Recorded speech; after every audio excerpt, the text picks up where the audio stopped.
welcome everyone to the first edition of SDG Action Conclave 2020.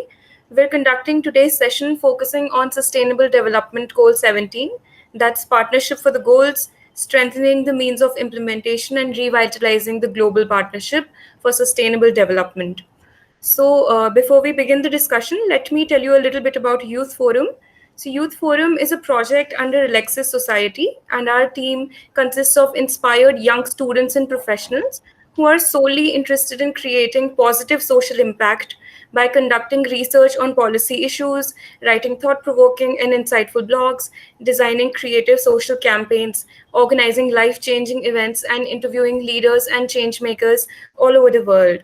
So, as it is correctly said that the youth are not only leaders of tomorrow, but also the partners of today.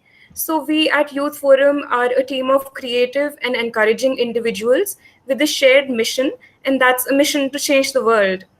So, through this first edition of the SDG Action Conclave, we wish to bring together the change makers and the leaders from all over the globe under the hashtag Act for SDGs campaign week of the United Nations. So, this will basically help us to create an actionable agenda, and that will aid all in achieving the sustainable development goals through the initiatives and much more than that. So, right now, we know that the world leaders just met virtually at the United Nations General Assembly to discuss issues and give a solution to the tough times. So, we at Youth Forum are also trying to do our small bit by taking action and raising awareness and initiating a better direction ahead. So the turning point of the planet and the people needs to be right now, which is why we're acting on it right now. So now, in our today's discussion, I have two eminent personalities with me, and they are Mr. Simon Anholt, and he is an independent policy advisor who has worked to help develop and implement strategies for enhanced economic, political, and cultural engagement with other countries. He is the founder of the Good Country Index, which measures each country on earth contributes to the common good of humanity and what it takes away relative to its size. Over the last 20 years, Mr. Simon Anholt has advised the presidents, prime ministers, monarchs, and governments of nearly 60 countries, cities, and regions, helping them to engage more productively and imaginatively with the international community. He is recognized as the world's leading authority on national image and as the creator of the terms nation brand, place brand, and competitive identity, amongst many others. Simon has published several books about countries, their images, and their role in the world. He also produces two major global surveys tracking public perceptions of countries and cities, the Anholt Ipsos Nation Brands Index and City Brands Index, in partnership with the research group Ipsos Mori. He is the founding editor of Emeritus of the academic journal, Place Branding and Public Diplomacy. Now, let me introduce Mr. Kunal Mandal, who will be moderating this event. Mr. Kunal Mandal is the co-founder of Gyan Space, which is a gamification company which uses quizzes and other games as a tool for personal growth and people engagement. And CityBytes, he's also associated with citybytesindia.com, which is a travel portal that helps travelers discover and book inspiring city experiences provided by local experts. Currently, he is on a mission to teach curiosity as a life skill and to increase awareness about sustainability and empower young Indians to be more than what they think they can be. So now to take this discussion forward while trying to arrive at a solution through this session on SDG 17, I would like to hand over the conduct to Mr. Mandal. Thank you, Arzu. A very warm welcome to each and every one of you who is joining in and listening in. I have a very, very special guest with me for today's session, and he is Simon Anholt. Simon, a very warm welcome to you as well, and thank you so much for joining us. Thank you so much. Just out of curiosity, that's I see a beautiful painting in your background. Is that by Sir Alfred Munings by any chance? No, I wish it was. Okay. If it was, I'd be selling it right now. No, it's something I found in the attic, but it's a lovely equestrian portrait, and it reminds me that I should be outside. Yeah, true. I mean, I remember because the picture on sort of people on horse. That's quite a theme for his painting. So I thought maybe, I should ask you to begin with. It was a great question. But thank you once again for being here. And we are, of course, going to talk about SDG 7. That's our sort of focus goal. But let me begin, sort of the first question that I have for you is, Simon, you seem to be obsessed with good. I mean, you have talked about good country, and you created this good country index, and then you have this global vote, which you say will be good for the world. And then you also have an initiative coming up called Good Generation. So one thing that I can't, can't keep this thing, but ask you is, in a bad world, as most people would say, that what good is good going to do? What would you say? Well, the one example of the word good that you didn't mention is my new book, which has come out this month, and it's called The Good Country Equation. And in the book, there's a whole chunk where I address precisely this word good and why I like to use it. So a couple of things to say about that. The first thing, as I always stress, is that this is good, the opposite of selfish. This isn't good, the opposite of bad. So good, the opposite of bad, is a moral judgment, and of course, culturally loaded, indeed personally loaded. My idea of good and bad is going to be different from your idea of good and bad. When I talk about good, as in the Good Country Index, what I'm talking about is countries that contribute to the common good of humanity. And the opposite of that is selfish, which means inward looking, only looking at their own interests and ignoring the interests of others. So that's what I use the word good in a very, very specific meaning. What I try to avoid is the position of a lot of writers on this kind of subject today, who are basically just saying in a million different ways over and over again, wouldn't it be lovely if everything was lovely? And yeah, it would be lovely if everything was lovely, but it's not. So I'm very practical, but I also use the term in a very practical sense. Great. I mean, we would love to talk more about the practicality of good. And on that front, another question that comes to my mind is, you have created this index called the Good Country Index. And I would love to know a little bit about, what is it, that index is all about. Could you tell us? Sure. Well, the reason why I wanted to create it was because there are hundreds and hundreds of indexes and rankings of countries out there. A lot of them are very interesting and very useful. The Human Development Index published by UNDP is one that I use almost every day. The interesting thing, though, about every single one of those indicators is that they all measure the internal performance or activities of countries as if they were separate islands in the middle of a vast ocean. So, they measure India. What is the GDP, the happiness, the corruption levels, the productivity, maternal mortality, all of these interesting things, but always on a country by country basis, looking inwards. And yet today, we live in a massively interconnected and interdependent world. And it's the relationships between countries and how that creates or fails to create a global commons that's the really interesting stuff. So that's why I wanted to do a new kind of index, which doesn't measure anything inside any country. It only measures the external impacts of countries. So how much do they contribute to humanity and the planet outside their own borders, and how much do they take away? It's like a balance sheet, if you like, for each country. And the idea of it is that it enables people to look at that balance sheet and say, okay, it's good, it's okay for me to feel glad that India exists. Because India net gives more to humanity than it takes away, or whatever. Of course, these things are impossible to measure. It can't be a true and complete account of how much countries do, because most of the really interesting things are not measurable and they're not measured. But these are tokens, and it's a step in the right direction, and it helps, above all, and this is the purpose of the index, to encourage people to think in a slightly different way about countries. Instead of constantly asking, how well is this country doing? This one makes people think, how much is this country doing?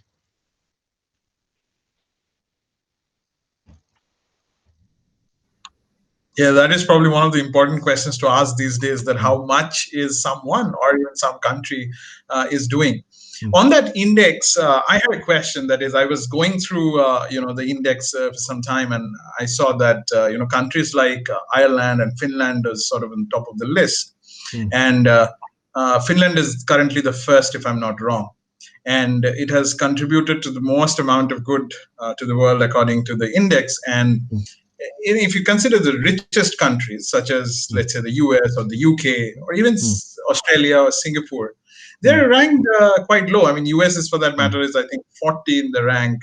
So one of the questions that I have is,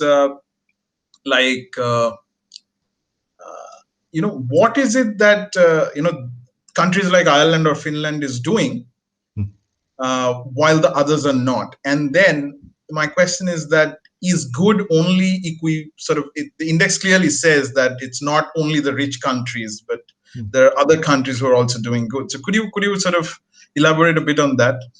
Sure. Well, it's a really good question. And one of the things that I was most anxious to do when I designed the index was to separate it as far as possible from the idea that being a good country consists of having a lot of spare money and giving that money to countries that have less money. This is a very, very old-fashioned, in fact, 19th century conception of goodness. You know, the world is divided into two halves, separated by the equator, and the countries above the line have got too many dollars, and the countries below the line haven't got enough dollars.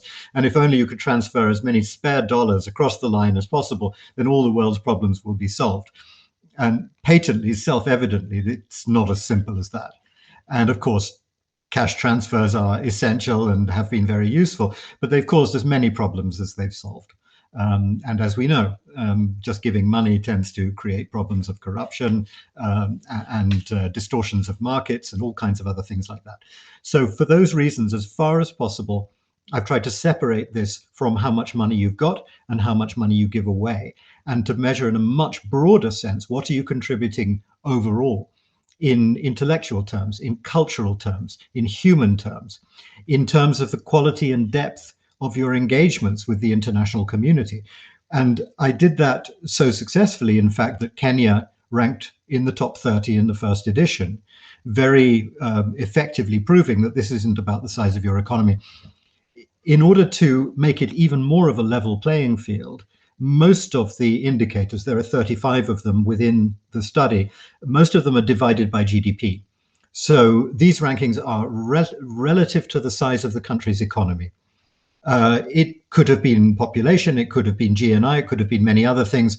We tried half a dozen different ways of doing that normalization. It turned out that GDP was the best and the fairest way of doing it. So as you rightly say, the United States, with the largest economy on earth, only ranks 40th. Actually, rather amusingly, it's almost level with Russia at 41st. So we can look at that with some confidence and say Russia and America net are contributing around about the same to the world outside their borders, which is deeply, profoundly shocking to any student of American history. However, one very important thing to bear in mind is that the ranking that's published in a given year does not relate to what the country's done that year. There's about a 3-year lag between the data collection. Most of the data comes from the UN family. So most of these big data sets are gathered by UN agencies around the world around about 3 years before it happens. So a lot of Americans wrote me very angry emails when the earlier editions came out, saying, since 2016 rather, saying, oh, you're just doing this because you're anti-Trump. And I surprised them by replying, as a matter of fact, these figures relate to Obama, not to Trump. It has been a growing habit of the United States to withdraw from multilateralism over some years now. This is, Trump has simply, well, some people might say he's just been more honest about it. No, that's actually, brings me to my next question, and this multilateralism point that you made. We are, of course, talking about good countries, and important fact that comes to light is you have said this, in fact, in one of your TED Talk in Hamburg, if I'm not wrong, is the countries don't collaborate enough even though they know that they should collaborate and work together to implement solutions. And so my question essentially is that you have been advising certain heads of states and governments and monarchs in different parts of the world. So what have you learned in this journey, that what makes governments work together, for probably a common goal and a better planet, maybe? I sometimes surprise people by saying that having spent most of my adult life working with senior politicians, I actually don't think they're bad people. It's rather common these days to dismiss all politicians as crooks and corrupt bullies. Perhaps I've been lucky, but I haven't found that to be the case. The vast majority, overwhelming majority of statesmen and women that I've worked with are genuinely well-intentioned. The majority of them have a genuine ethic of public service, but they are trying to do increasingly difficult jobs these days in increasingly difficult circumstances. And part of the problem, I think, is that many of them have said to me in the past that they're not stupid, and they know that the world needs attention, and they know that climate change is a reality, and they know that we should all be working together to solve those grand challenges, and that they won't be solved unless we work together. But they just can't fit that with their political careers. First of all, they're all convinced that if they spend too much time, or in some cases any time, on international affairs, they'll be punished for it at the ballot box by their voters, because it's a very, very common cliche that elections are not won on foreign policy. And that's true in every country on earth. Secondly, they're convinced that their population is not interested in these things. And thirdly, particularly right now, they are convinced that all of these problems are intractable and they'd be wasting their energy on them. And so they might as well just focus on the relatively easy stuff, which is the smaller domestic issues. They're only there for 4 years or 6 years at the most. So you can understand why they tend to pick the low-hanging fruit. You know, somebody who's elected into office on a ticket of "I'm going to fix climate change," they're not going to get very far, and they probably won't last their full term. So a great deal of my efforts over the last 20 years working with these individuals is to patiently show them through examples and through research that actually the gold standard of good governance in the 21st century is harmonizing your domestic and your international responsibilities, doing the right thing for your own people and your own territory, whilst at the same time doing the right thing for the planet and for the rest of humanity. And if that sounds naive or overambitious, it's only because we so seldom see people doing it. We so seldom even see them trying. Most of the time, they don't even try. And so what I've done over the years, as a policy advisor, I'm in a lucky position because I have the ability to suggest new policies, and if they're approved, to actually see them implemented by a real government in a real country. And what I've proved over and over and over again is that when you start incorporating, building into your policymaking the international dimension, not only is it possible to do that, but it actually makes better policies. You actually get more original, more inspiring, more useful, more provocative ideas.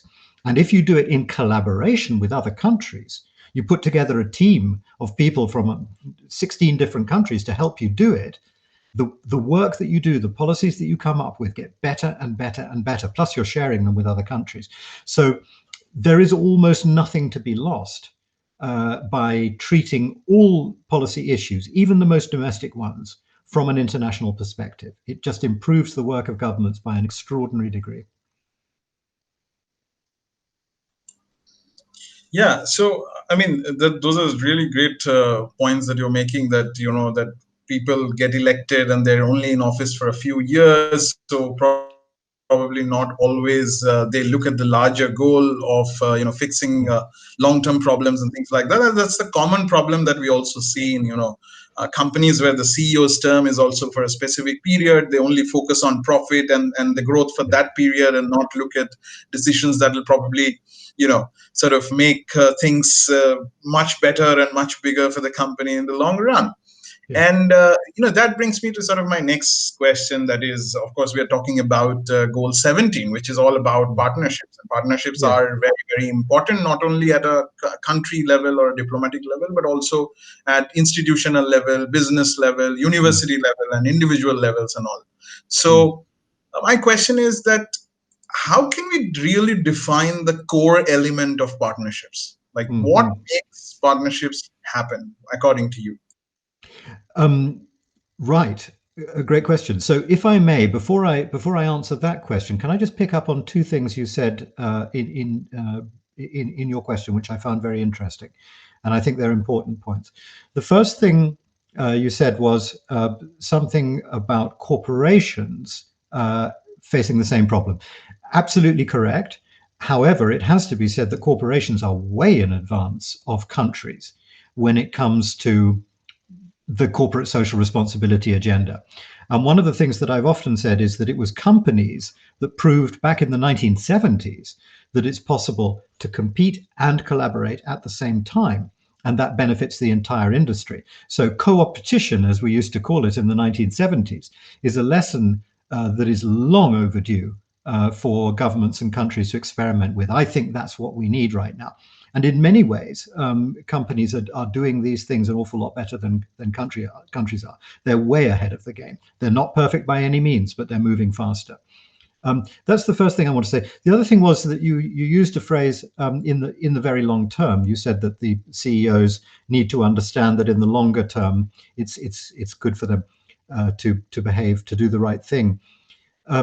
The argument at the core of my book, The Good Country Equation, the Good Country Equation itself is the discovery that I made from my research over more than 20 years, that actually there is an immediate benefit, an almost instantaneous benefit to countries that do the right thing, that contribute to international cooperation, that visibly and imaginatively and courageously tackle the grand challenges. And that is that it makes their image get better. My research has told me that the primary driver of a positive national image is the perception that this country is contributing to global challenges. And so as soon as a country starts doing that, its image will start to improve. And that matters, because the better your image is, the more tourism you get, the more investment you get, the more trade you get, the more talent you attract, the more major events you attract. Everything comes down to the quality of a country's image. And if it's admired and esteemed, it trades at a premium. And if it's got a weak or a negative image, it trades at a discount. So there is actually a lever here, this thing that I call the Good Country Equation, which says it is in the direct and immediate financial interest of governments to start looking outwards rather than looking inwards. And that, it seems to me, is a very important discovery and a very important point to make. And that's why I allowed myself the luxury of publishing yet another book about the state of the world. So to come on to collaboration, again, a couple of things to say here. I spend so much time praising collaboration and criticizing competition that people sometimes imagine I have a problem with competition. Let me say that I don't. Competition is a basic instinct of human nature. It's an enormously valuable driver of many valuable behaviors. Competition has lifted billions of people out of poverty. Capitalism would be impossible without it. Human beings wouldn't be human beings without it. I think the problem is when competition becomes the only altar at which we worship. And that has been the problem more or less everywhere on Earth for the last 80 years. And that's why we're in such a mess today.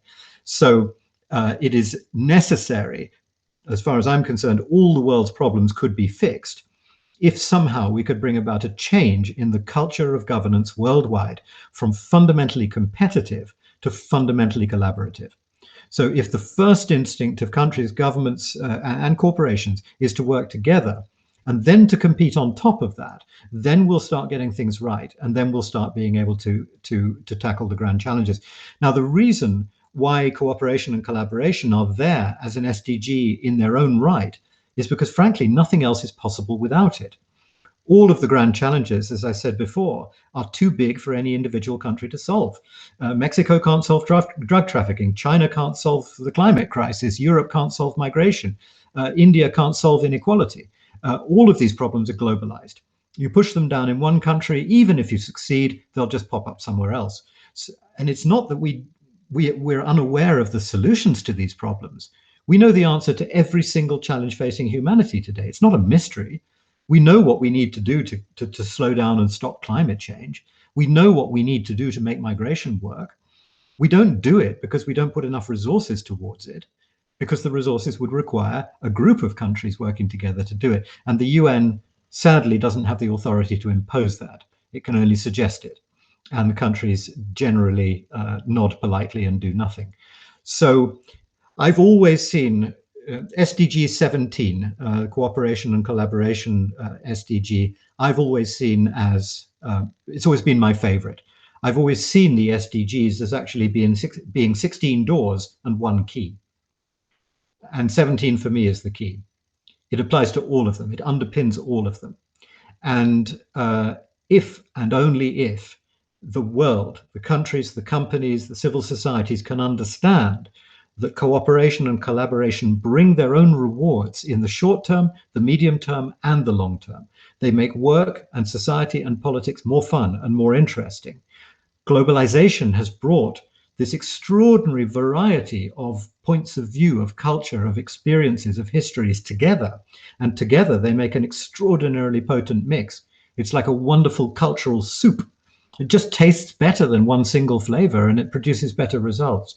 So for me, there's a profound, almost theological virtue in working together. There's absolutely nothing to be said against it, and absolutely everything to be said for it.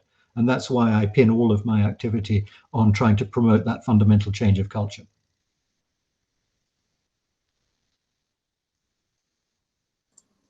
That's so great to hear that, as you said, and I'm going to reiterate for the audience here, is that we need to move our mindset from fundamentally being competitive to being fundamentally collaborative.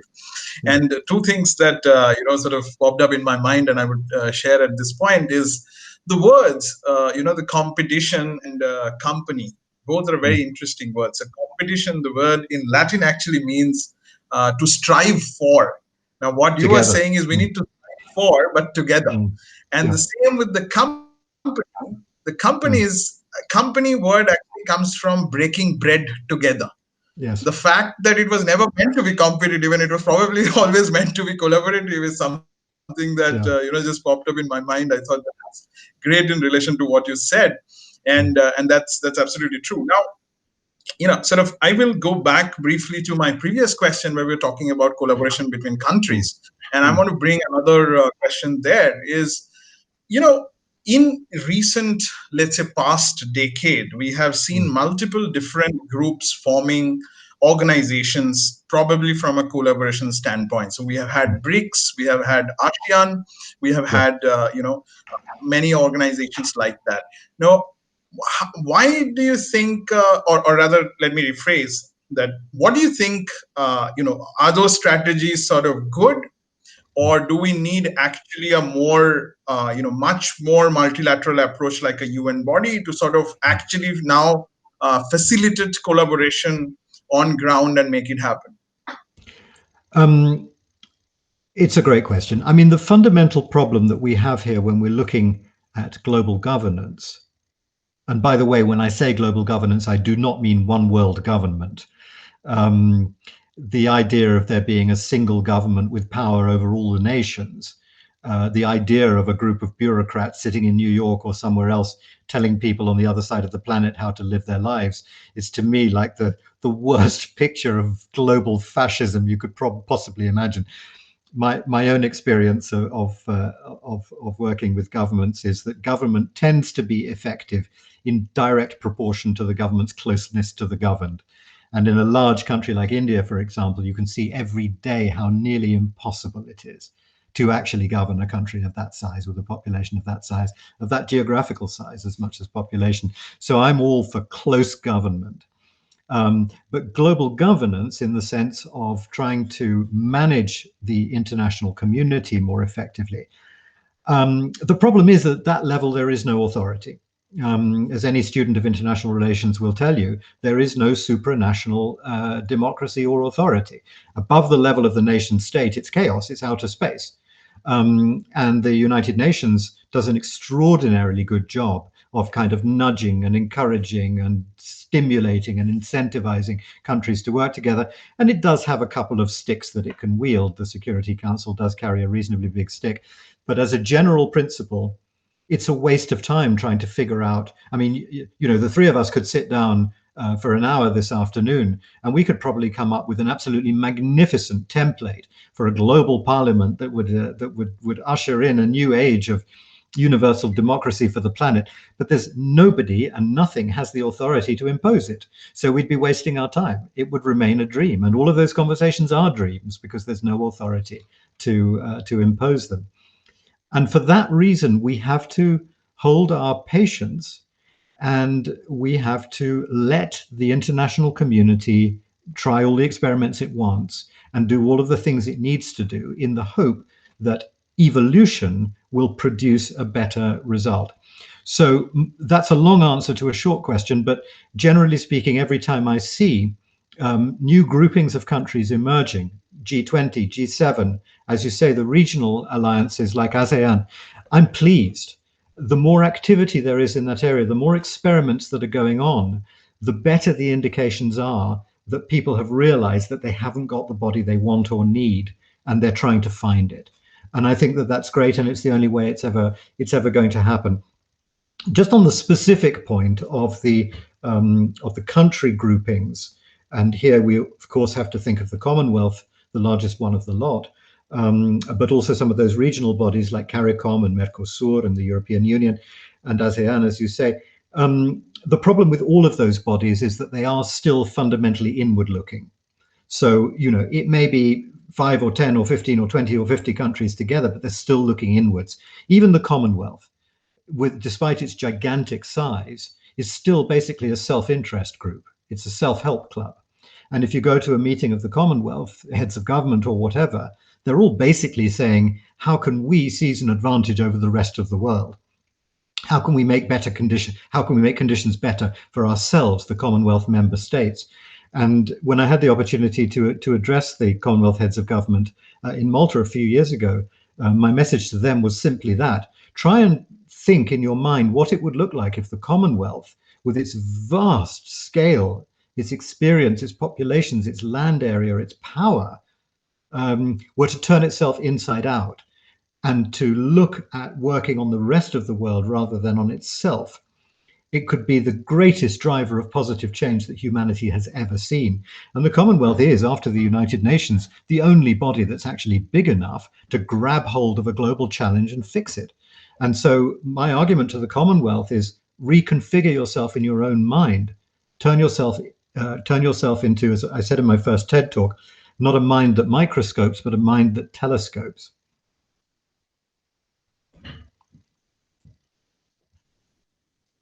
That's a very good point to sort of end that answer with, is what we need is a telescope and not a microscope. That's what the point of view should be. And I hope somebody from the Commonwealth is listening. And in fact, we have a speaker, from the Commonwealth soon. So I'm going to share this with him as well and tell him that this is something that came from Simon. So hope that they take note of that as well. I have the luxury of editing, so I can say what I want at the moment. That's not my friend Nabil Gohir, is it? Yeah. Okay. So Simon, let me take the discussion to another of my very, very sort of something that I'm very, very curious about. You said in one of your sort of talks that there is only one global superpower, and that is the power of public opinion. And public opinion is certainly one of the most important factors that define individual as well as collective growth, according to me. But my question is that I'm going to put this in the context of the global vote. And I'll ask you that what role does public opinion play in a globalized world? And sort of how does global vote accentuate the role of public opinion, if at all? Well, one of the developments I think we've seen in humanity over the last 80 to 100 years is a flourishing of increasingly almost universal democracy. And when I say democracy in this context, I don't mean in the strict sense of democratic political systems, although of course they are now the majority, but democracy in the broader sense of citizens having power.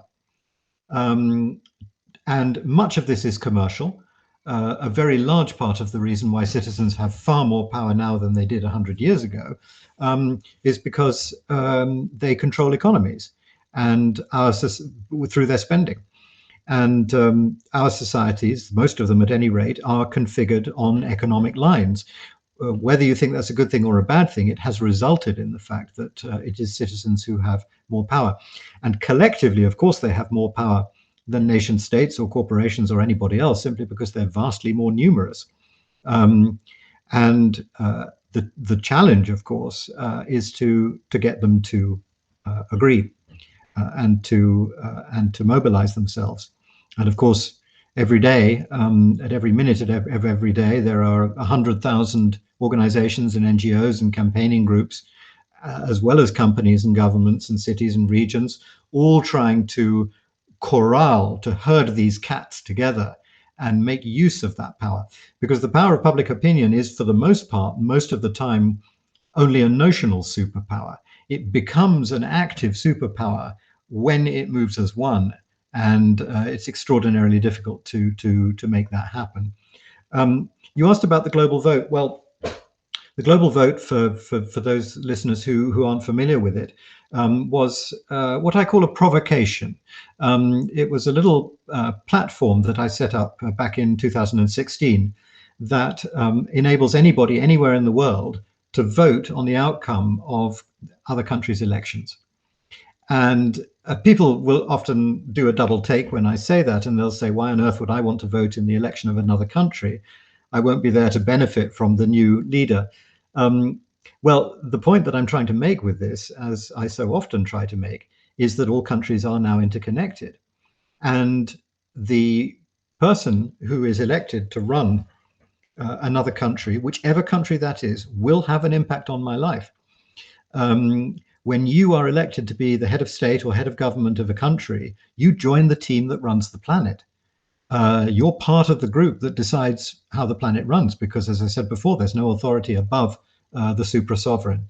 So even if you are the leader of a small country like Kiribati or Djibouti, you're still part of the team that runs the planet, because you represent one of the world's 200-odd states.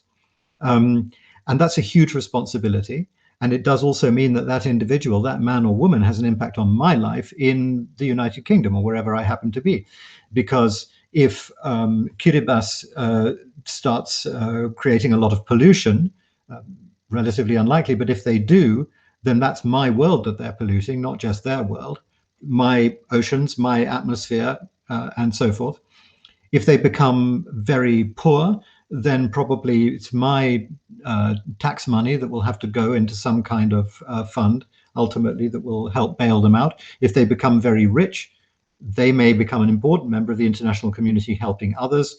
If they mistreat their citizens, I'm probably going to have find room for some of their citizens to live, because they'll want to leave. If they declare war on their neighbor, then that's going to affect me in another way, because soldiers from my country are probably going to have to go on a peacekeeping force to. So the interconnections are infinite. And for that reason, it is not at all irrelevant to me and to my life who becomes the next president of Sao Tome and Principe or the United States of America. It's directly relevant. And therefore, I think I should have the right to vote. Now, of course, the way the global vote works, I can't actually make a difference to the election. And that's perfectly correct. I shouldn't be able to. But I can make a symbolic vote. And as a result of the global vote, the person who wins the election and the people who don't win the election, and ideally the voters as well, will get a message from around the world. The woman who you elected is not the one that we wanted. So just bear that in mind. Or the man that you did elect is the man that we wanted, and these are our expectations. So I always ask a question of the candidates before the election. I say, what will you do for the rest of us, those that don't live in your country, if you're elected? And sometimes candidates respond very, very well to this question, and sometimes they don't. I think probably one of the better responses I've ever had was when I was covering the Zambian presidential election, and one of the candidates, a man called Saviour Chishimba, submitted a 16-page manifesto about what he would do if he became the president of his country, specifically for Africa and the wider world. And I published it on the site, and he didn't win the election. But I saw that as being a really quite magnificent candidate. And the problem is that, it's no different anywhere else. I talk about Zambia, but if you go to Sweden, the candidates don't talk about that little detail called the rest of the world. Elections are 100% domestic every time in every country.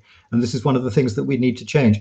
So my little private dream for the global vote is that one day some country will actually allow 0.1% of the votes in its general election to come from a panel of people all around the world, not from its own citizens. Just to keep in mind that there's a world out there that you're partly responsible for.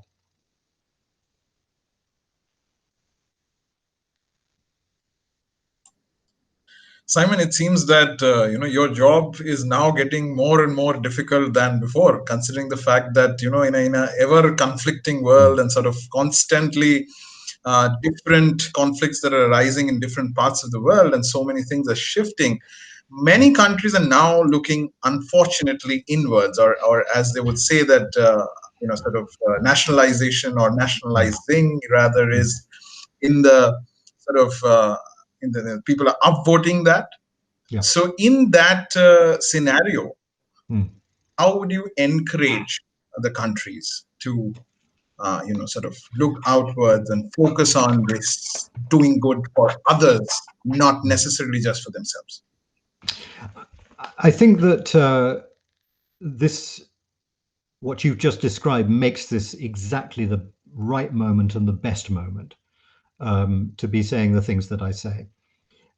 Because what I used to find 10 years ago, even 5 years ago, talking about these things, certainly when I was talking to people who were already somewhat in favor of multilateralism, there was an extraordinary complacency.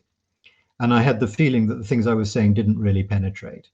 Suddenly now, thanks to the much more dire warnings about catastrophic climate change and especially the pandemic, I find that people are actually listening to what I'm saying. So this is a really, really good moment to be raising these points.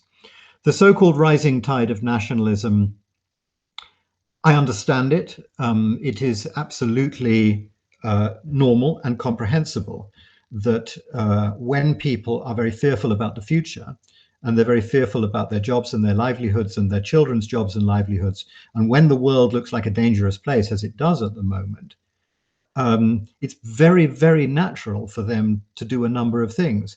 One is to respond more enthusiastically to the more extreme political agenda, because they will tend to assume, probably rightly, all of these problems are the fault of the people that we've had in government up till now. We need a stronger dose of something. And so that already encourages many of us to reach towards more extreme politics, to extreme left, extreme right, extremely localist, extremely globalist. But then there's the other problem, which is the problem of populism, where you simply run the thing as if you were a company selling a product, and you research the audience and you find out what they want and you promise it to them. The trouble with politics is you don't have to deliver the product until after they've paid. So they elect you and then they find out whether you actually know how to run a country or not. But by that time, the damage is done and you've been elected.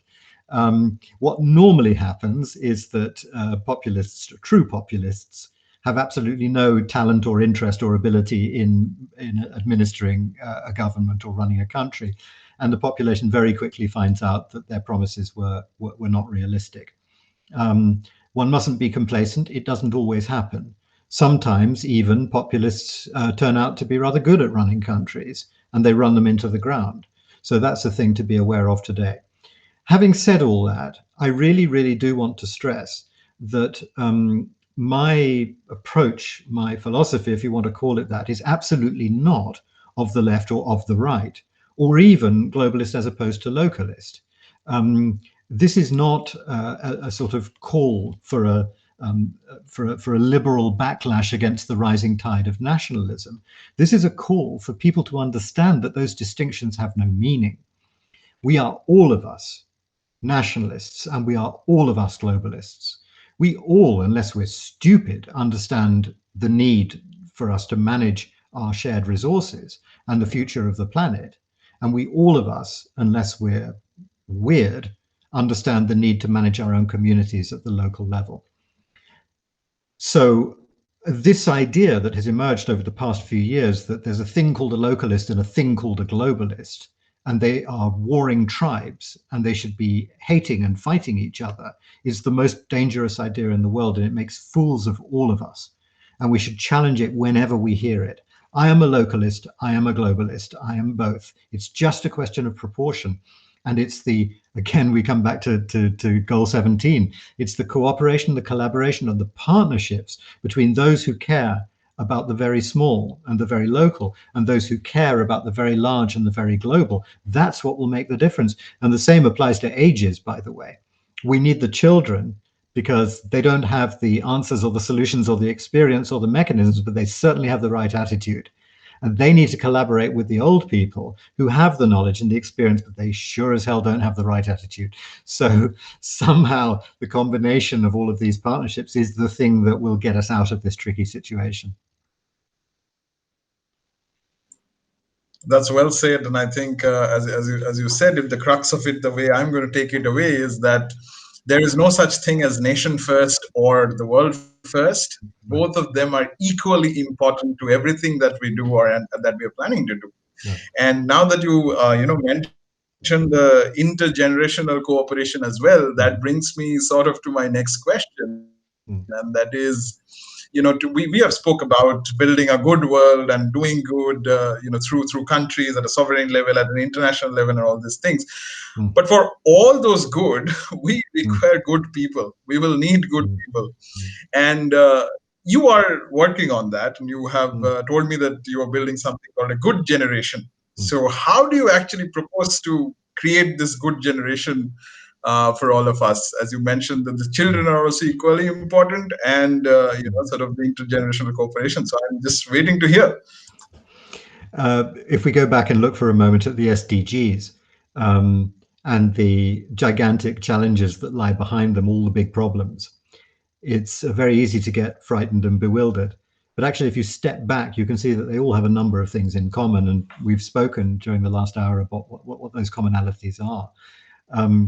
The one commonality that we haven't mentioned, and is often overlooked, is that every single one of the challenges currently facing humanity has been caused by humanity. Every single one. They're our fault.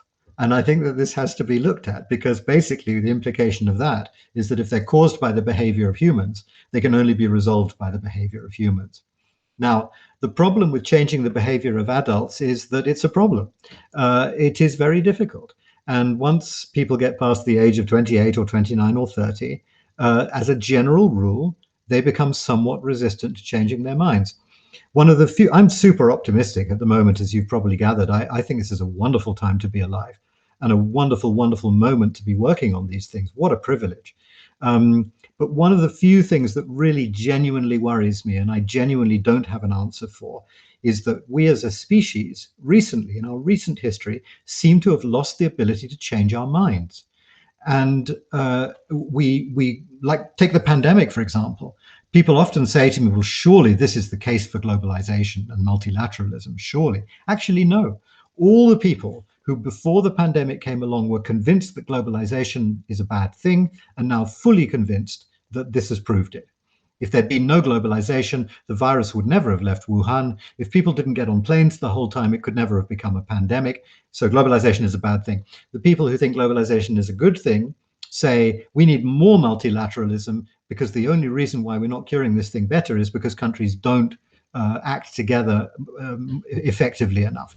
And one way and another, every day, I see more and more evidence that nobody seems to be prepared ever to change their minds. They go into all discussions with the expectation that they will come out of them unchanged, or possibly just with the satisfaction of having been rude to somebody.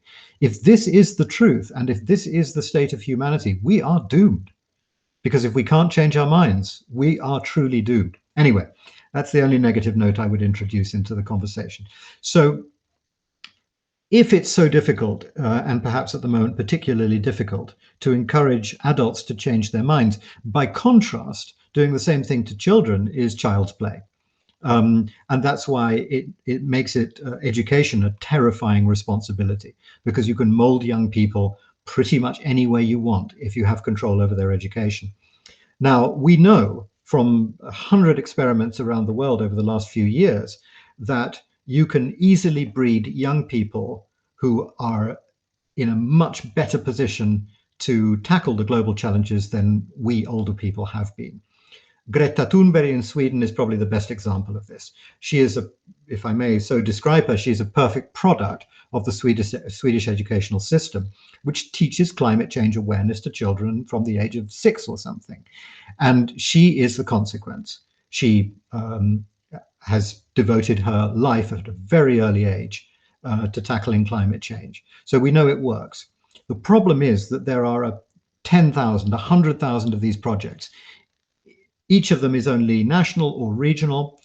They're all different and incompatible. They're all targeted at different challenges. We've seen enough of them to know that they can work and work really well.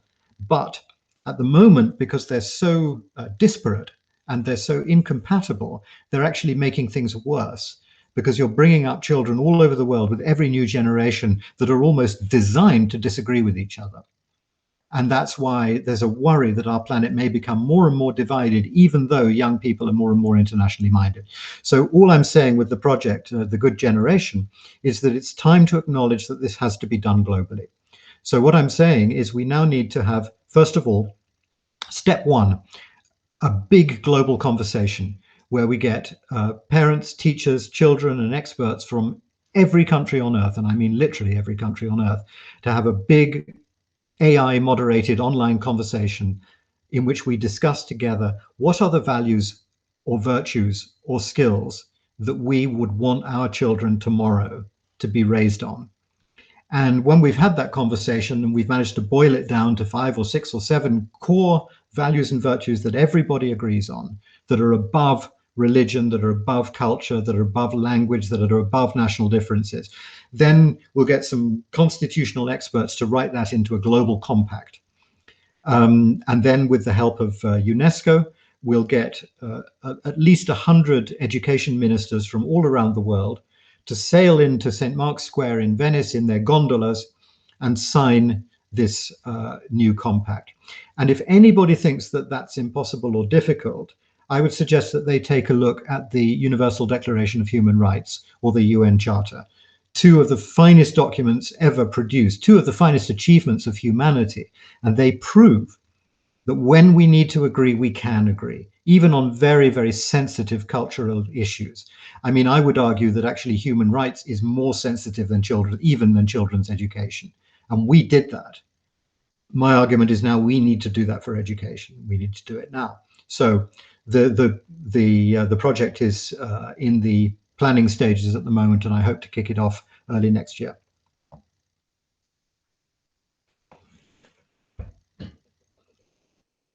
Wow, that sounds really, really amazing, and it gives me hope because one of my work is essentially in this areas, and I've briefly told you. So, being someone who is very, very passionate about curiosity, I have realized that probably values education is one of the things that can really, really work with the young children, and we have actually worked on it. And I think, as you mentioned, that the positive values, like the truth and wisdom, or how do you teach empathy or love and compassion, or for that matter, sustainable human development or harmony with nature. These all should become strongly part of our curriculum. Unfortunately, this whole approach to extracurricular is always, extra.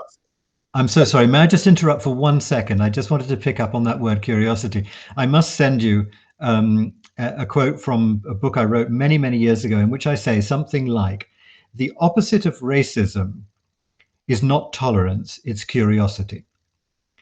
The most natural thing for human being, a child, to do when confronted by somebody who looks different from them is to be curious about it.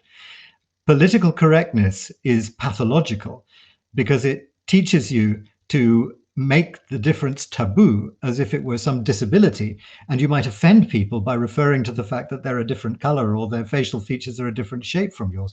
That's so distorted. The natural thing is to be curious. And the first time, a black kid sees a white kid, it wants to touch its face and say, what does that feel like? Curiosity is the natural instinct. It's the most marvelous thing, and we should never try and crush it. Anyway, go on. Yeah, and I totally agree. And in fact, I personally think that curiosity is one of the most of the 21st century skills that we can probably teach our kids.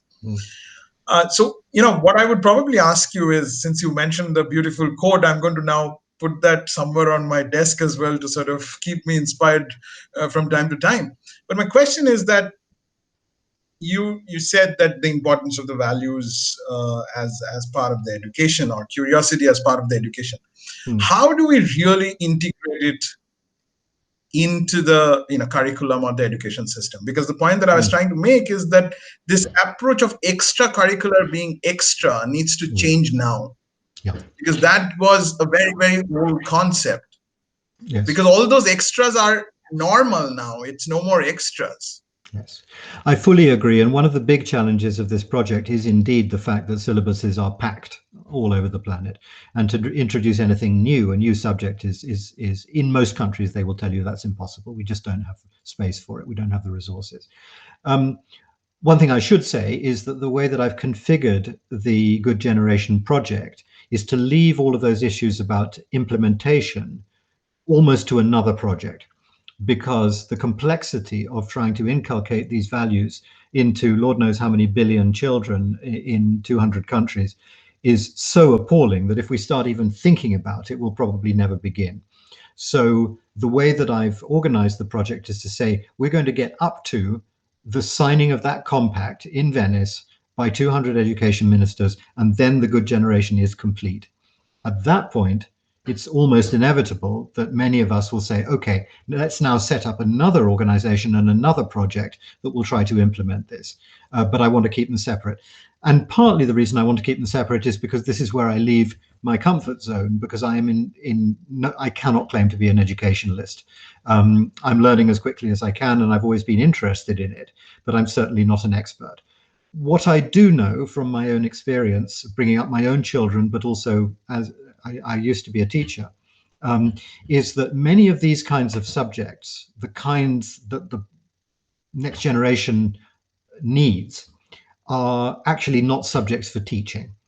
So, for example, climate change maybe is just about a school subject, but actually, curiously, not a very interesting one. And I've seen many, many cases where schools have tried to teach climate change to the children in an effort to make sure that the children switch off the light when they leave the bedroom. And the children don't enjoy it very much. Actually, if you want to teach children to deeply feel the need for conservation, you need to teach them meteorology, or you need to teach them oceanography. And the same, we were talking just now about racism and intolerance. Exactly the same applies there. If you want to teach children to be tolerant, don't teach them tolerance. That's a non-subject. Teach them cultural anthropology. Really, really good subject for 6-year-olds if you teach it in the right way. They find it absolutely fascinating, and very quickly will start to take a scientific pride in properly understanding cultural differences. And that doesn't cure racism. It makes racism impossible because it deprives it of the oxygen of ignorance. And you can't be a racist if you've studied cultural anthropology. They're just incompatible. I know that one works because I tried it on my own children, and they are constantly lecturing me about how racist I am, which I didn't think I was, but I can't compete with them in the tolerance stakes. And so it goes on. If you want to prevent financial collapses and other crises like the debt crisis, don't try and teach them how to be moral financiers. Teach them I don't know, a species of economics that treats economics as if people existed. to paraphrase the famous book, Small is Beautiful. Behavioral economics is the subject that they need. So I would say we need to come at these topics sideways. We need to introduce them into genuine, useful, academically useful subjects, so the children don't even realize that these are the values that they are imbibing. It's like fluoride in the tap water. It makes their teeth healthy, but you can't taste it, you can't smell it, you don't know it's there, but it's doing you good. I think that's the way to do it, and I think that's the way to deal with crowded syllabuses. But I'll leave it to the experts to advise us on that. I love this example, Simon, and being someone who advocates for curiosity and the way sort of we integrate quizzes and games as an alternative tool for learning. I wish more and more people adopt them and make them, sort of part of the curriculum. And I would love to contribute to the Good Generation project, and I wish you all the very best for Visionary Summit in Venice. Thank you. I was literally on the point of saying, when we get to phase 2 of this project, I'd love to have you involved. So it's a deal. On that note, I have a younger voice with me, Arzu, who is a young professional and a member of our global community. She has a couple of questions for you, and I promise you, mine was the easiest set. So she has probably the tougher ones. Okay. So Arzu, over to you. Thank you very much. Please introduce yourself and ask your question. Hi, Simon. My name is Arzu, and I recently graduated from law school. And my zest to work towards achieving the Sustainable Development Goals has led me to work and volunteer with Youth Forum. So I have 2 questions for you today. And my first question is that, so you mentioned that we need to transition from a fundamentally competitive world to a fundamentally collaborative world. And this being said, you have also mentioned that perception, unfortunately, always trumps reality. So if we are to move to a fundamentally collaborative world, wouldn't that be dependent a lot on reality than a perception of how we perceive the world as individuals? And how do we make that transition happen if we are to perceive the world with the different and innumerable perceptions that people might have all over the world? It's a profoundly interesting question. It's a philosophical question in many ways, as I'm sure you intended it to be. I think because people's vision of the world, their perception of themselves as being part of humanity living on a planet, is so vital and so fundamental to the way that we tackle the grand challenges. That is one of the reasons why I think we have to start with the next generation. Because the problem with the generations that are now running our institutions and running our countries, the people my age and a little bit older and a little bit younger, is that we were brought up with a perception of the world that was fundamentally outdated. It was a perception of how the world was before we became massively interdependent and massively interconnected. Sure, I was the generation that was exposed for the first time to the famous NASA photograph of the pale blue dot.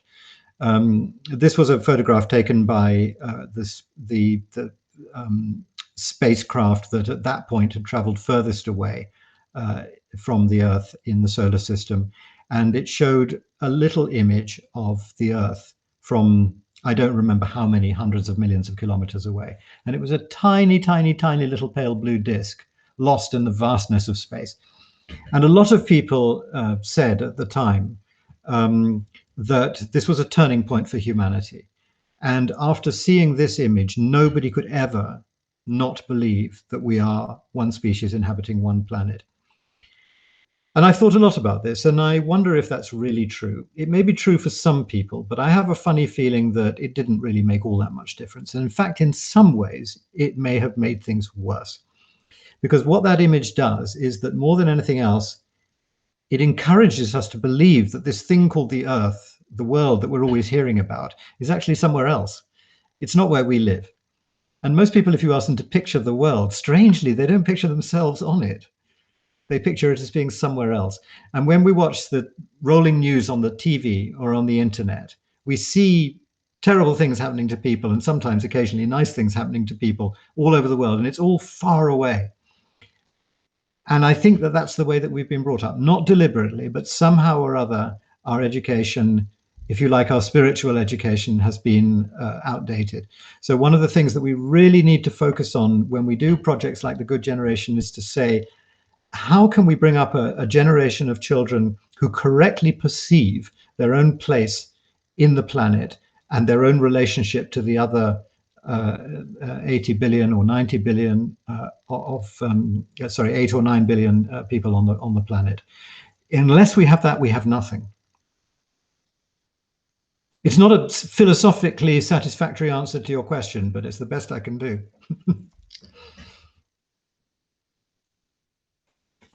All right, that was actually a very insightful answer, I must say. Thank you. It was really close to satisfactory.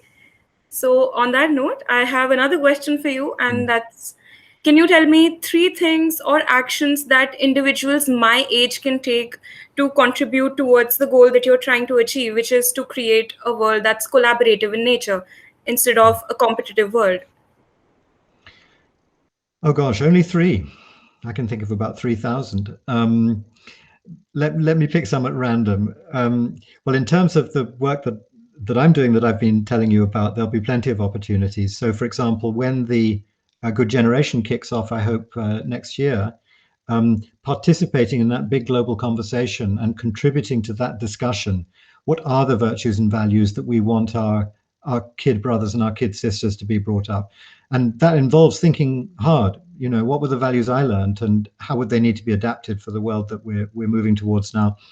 And in many, many other ways. I mean, leave aside the Good Generation, but thinking about you as young people, thinking about your responsibility for even younger people. It may seem early in your life to be thinking about becoming a good ancestor, but the earlier you start thinking about it, the better an ancestor you're going to be. So that's internal stuff. I think externally, we need to start getting into the habit of holding our politicians and our corporate leaders and our civil society leaders to account for the harm or the good that they do to other communities and other parts of the planet, not just our own. And that means that we as an electorate, and you're part of the biggest electorate on the planet, need to start putting that into our questions to politicians. Luckily, we live in the age of social media, so it's not any longer ridiculous to talk about Arzu being able to talk to Narendra Modi, because you can, and to say, or to whomever at the next election, okay, fine, I understand what you're going to do for us Indians, but what are you going to do for the rest of the world? What about, how do you perceive India's role in the rest of the world? And please don't give me a heap of patriotic nonsense about how much we have to offer the rest of the world, because that's not the point. The point is, why does India exist? Why should somebody feel glad that India exists? And it may have something to do with Bollywood and Indian cuisine and the great gifts of culture that India has given to humanity over the years. But I don't think that any Indian politician can take credit for any of that. It was already there when they arrived, and it'll be there when they've gone. It's more to do with what you're going to do as a political leader during your term in office to make people feel glad that India exists, to make it a valued member of the international community. And I hear a great deal of inward thinking and inward talking coming from India always. It's somewhat of an Indian habit. Some of it is fully justified. The Indians, I think, are enormously proud of the progress they've made. And boy, do they want you to know about it. And that's great. It's absolutely fine. But being a very large country and being the world's largest democracy implies a gigantic responsibility towards the whole world and not just to its own citizens. So that, I suppose, is the mental or the political framework in which I would urge people of your age to start thinking. I'm sure you already do. Your generation on the whole does. And that's one of the reasons I'm hopeful.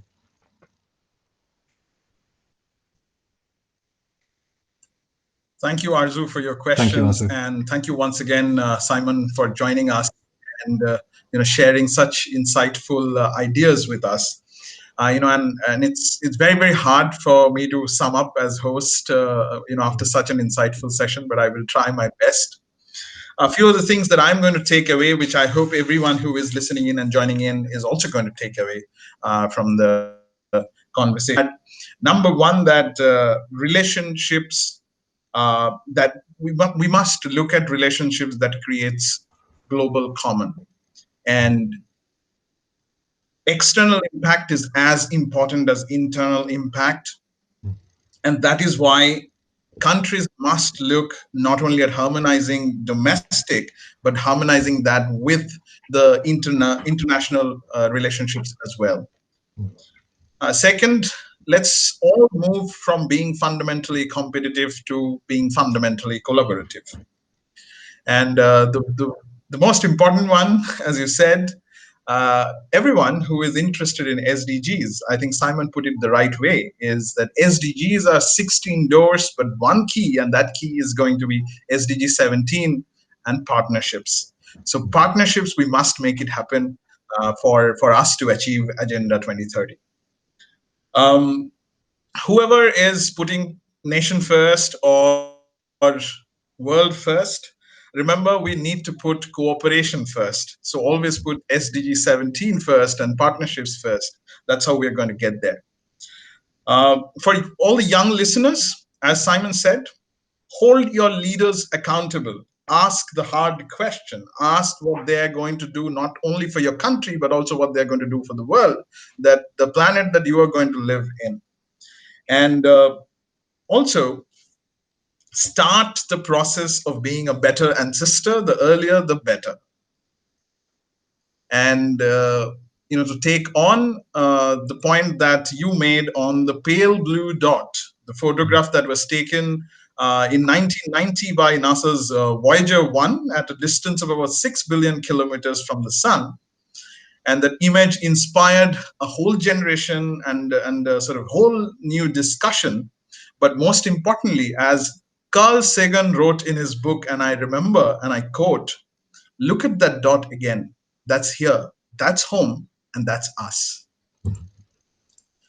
On that note, Simon, we are almost towards the end of our discussion. Once again, thank you so much for joining us. But before I conclude the session, I have one last question for you. I'm a quiz master by profession, and I cannot run out of questions. But I promise you, this will be my last, and that is, if you have to sum up your vision for a better world in one sentence, what would that be?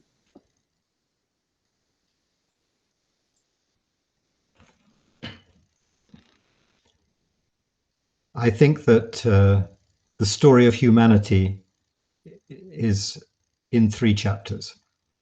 The first was conflict, the second was competition, and the third must now be collaboration.